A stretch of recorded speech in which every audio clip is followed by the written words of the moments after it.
എടി നീ എവിടാ? തിരിഞ്ഞു നോക്കട പൊട്ടാ, ഞാൻ എത്തി. ആ കൊള്ളാം. ഇതെന്തു പറ്റി കൈക്ക്? ഇത് പൂച്ച പിടിച്ച് ഇൻസ്റ്റയിൽ സ്റ്റോറി ഇടാൻ നോക്കിയപ്പോ പൂച്ച കയറി മാറി. എന്നാ പോയാലും. ആ.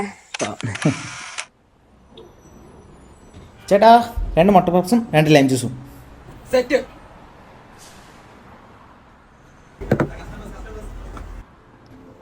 കഴിക്ക്.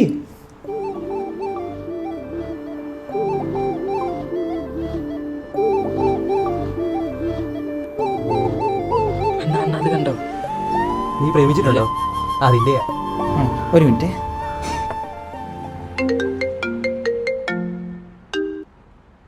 ഹലോ എടാ, നീ എത്തിയോ?